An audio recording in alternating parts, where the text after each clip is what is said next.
Evening. How you all doing? Bit dark. Heading through to the bedroom sink. He's watching a documentary, and I'm probably going to end up getting like uber distracted from it. Not a lot has happened today, at all. Nothing really, because podcast. Basically, it was supposed to be a quick podcast. Sorry, I've eaten a really nice sandwich, and apparently it doesn't agree with me all that well. I'm getting to that age. Oh, but it was so good. Yeah, the podcast was supposed to be quick, and we're all set up, and well, we're set up kind of, and near enough ready to go for when everyone came around, which would have been about what, 7, 8 o'clock, and then we were expecting Inky to have called Nick to see if she could get a lift home from work, because she had no way to get home from work. And although it turns out Nick was told, we weren't told when Inky was going to finish work. So I sent her a message and said, look, hey, could you message us when you're finished and we'll come and get you, and then we'll do the podcast, or we'll have something doing it and then we'll do the podcast. Hours pass, Inky doesn't message us. And it turns out that she had to stay on late at work because someone didn't turn up to work. So she agreed to stay on late, I guess maybe so that we could do the podcast in quiet. But that didn't happen. So we waited for Inky. She came home. Then we went and got a bite to eat. And by the time we'd started, it was midnight. So we'd already been sat there for a good few hours doing basically nothing other than chatting about junk. The podcast finished at around about 6 o'clock in the morning. 6 o'clock in the morning. We recorded one episode, then had a chat, and then I went and had a chat with Zaba, because Zaba was on a call with Inky in here, and then we ran for another like near hour and a half for the Christmas special podcast. So I've now got about 7 hours of audio to skim through and clean up and stuffs. Nothing worth really cutting out, but there's still plenty of stuff I'm going to have to skim through and clean up. So, joy of joys. The podcast was funny. It was very funny. Well, if you want us in the Christmas special, because it's not due out for another 2 weeks. The live stream of it isn't due out for another 2 weeks anyway, or the video version. But for some, I don't know why, but at some point Brian Blessed came into the conversation, and we decided that there was going to be a movie, Space Barbarian, starring Brian Blessed, Kenny Baker, Warwick Davis, Carl Pilkington, a couple came of Andre the Giant, yeah, Carl Pilkington, painted white. Yeah, painted white because we're too shit for CGI. I would enjoy not Carl Pilkington. Yeah, Carl Pilkington painted white. The cardboard cave of Andre is painted white. We've got to be specific here. We never established who was playing Thunder. So we'll get there eventually. Lou Ferrigno as his trainer and mentor. Arnold Schwarzenegger would develop a fear of dwarfs. We've already surmised trying to make the film in our head. We came to the conclusion that we couldn't get Arnold Schwarzenegger because he has a phobia of dwarves.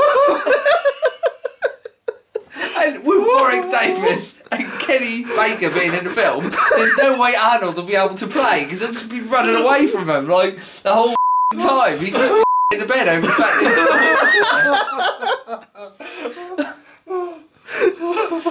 I think it was probably the impression of Arnold cradling a dwarf to get over his phobia that killed us.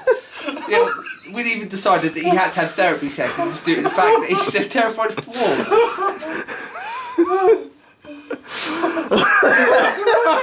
That doesn't even exist. Be so funny. Oh dear. How do you know it doesn't exist? Have you ever seen Arnold and the dwarf together? We're trying to imagine Lou Ferrigno trying to calm him down. All he's going, it's looking at me. I don't like it. Its head is too big. It's too little. Warwick's just sitting there looking at him impressed, like, is this for real? So, Brian Blessed would be Space Barbarian. And in it would kind of also be a story of Brian Blessed himself, and Arnold Schwarzenegger would want to play the part of Space Barbarian, but he can't because he's got a phobia of dwarfs. But he doesn't have a phobia of dwarfs, but we say he does, and we just made this joke that in the end of it, we would probably actually end up convincing Arnold Schwarzenegger that he has a phobia like that he never had before. We would convince him, the argument would be so strong that we would convince him of something that wasn't even a thing before. And we've got like a loose little plot going on, and it was absolutely ridiculous. But that went on until 6. We were exhausted. I got to bed by about 8 o'clock in the morning, and then got up about 3 hours later to a phone call from Mum saying that William was very, very unwell. So he's fine now. They're back. The boys are back home, but William was really quite unwell. If you remember his birthday, when he tanked, he just hit the floor and he was like just laying there like a little zombie. He was like that today, but after he'd started kind of spewing up and bringing up everything off of his chest, he started to kind of perk up again. So we got him to eat something and all that kind of stuff, and he very quickly kind of, rose back up to normal William wanting to play games and stuff like that. But we said no playing games because Noodle had a bit of a temper tantrum, so we're going to play games tomorrow at some point if they're good, and do other little bits and bobs. So obviously no party because William was pretty sick. But just a thought about everyone being sick. It's something that didn't really occur to me, but if the boys keep going down with stuff like tonsillitis and ear infections, which was something that I was plagued with as a child. Like, pretty much the second I'd get over one, I'd have another one. So I'd end up with tonsillitis, then I'd have an ear infection, then I'd have tonsillitis, then I'd have a chest infection. And it just seems like the boys have my immune system of way back when. And the thing is, I've had a lot of things kind of like, so I had all my tonsils removed and stuff like that, so I could, tonsillitis would be rarer and rarer, because seriously, I would just go down with tonsillitis like that. And then again, and then go again, and then there it is again. And Inky had pretty much the same problems. But as I've got older and my immune system's got better, and obviously I've had all these little bits kind of removed to stop me from getting some of these colds. I can still carry, say, tonsillitis, but I'm not going to notice it. And I've almost always got like a headache or an earache or pains in my chest and back and that. So I'm not going to notice little things like some chest infections and kidney infections and stuff like that. I'm not going to notice them as much, but I can still. So, for example, I can still pass on these plagues, all these different plagues, to the kids and other people without even realising I've got them myself. So, we would just say that Noodle was the carrier of all the plagues, because he doesn't often show he doesn't show the complete signs until after everyone else has got them.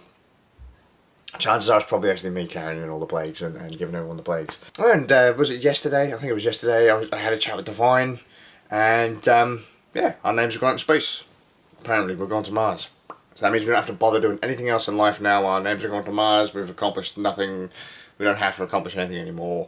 Stuff has happened. We're there. That's enough, I suppose. I was thinking about some other stuffs today. Thing is, I can't be bothered. I really can't be bothered. I just don't think I've got the knack or the style to tie stuff together, and I don't really want to, so I'm not going to. Where that came from, I don't know. But I can't really think of anything else that's happened today. There hasn't been anything that's happened today because I'm absolutely exhausted. I'm kind of like sitting there like a zombie, and then when the kids came home, sitting there like a zombie with two kids that feel like zombies. I don't know what's going on. I don't know what's going to be going on over the next couple of days. I'm just going to be editing like a beast. I'm going to have to start playing Silver Surfer if I plan on buying any games next year. Which I'm probably not going to buy anyway. Because apparently there was a Video Game Awards this morning or yesterday. Dragon Age, the new Dragon Age that literally came out not very long ago, has already won a Game of the Year. Just makes me think that is such a complete and utter screw up right there. Just no. Just no. And another thing I started thinking about, I was watching a Matt Esro video about he's talking about his kind of gaming past and that, and think about it, like all these people like my age are now talking about when they were kids they were watching all these adverts about these games that they saw, when they were younger.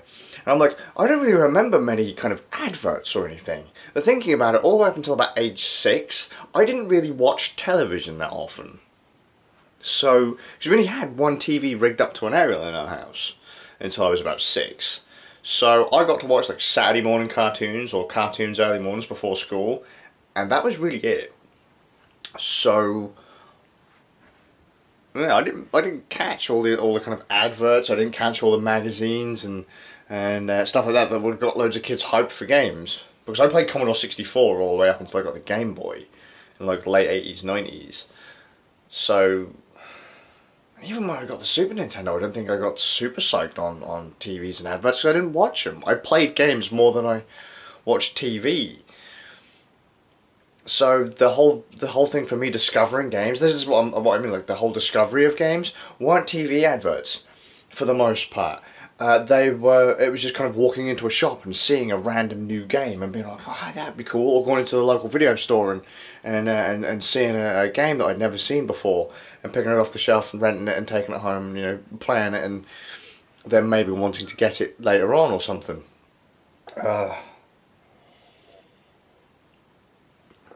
What's the other thing? Like gaming adverts. What is the gaming advert you remember clearest? Full stop. It could be old school or it could be modern. What is the advert you remember? Because I'm struggling to think of any game adverts that I remember. I remember watching Games Master and stuff when I was a little kid, and a bunch of TV, like gaming TV shows when I got a bit older. But I don't remember like adverts appearing on British TV much. I'm sure there were tons. I just don't remember seeing them when I was watching TV. But one of the adverts I do remember, back when I was living in a different part of town, it was a Final Fantasy VII advert. And I didn't get Final Fantasy VII until I think I moved house again. So it looked really neat. It was something that I'd never seen before. But I don't even remember much about the advert. I think it was just literally Cloud walking up the steps or running up the steps of the first Midgar reactor that you enter. That was it.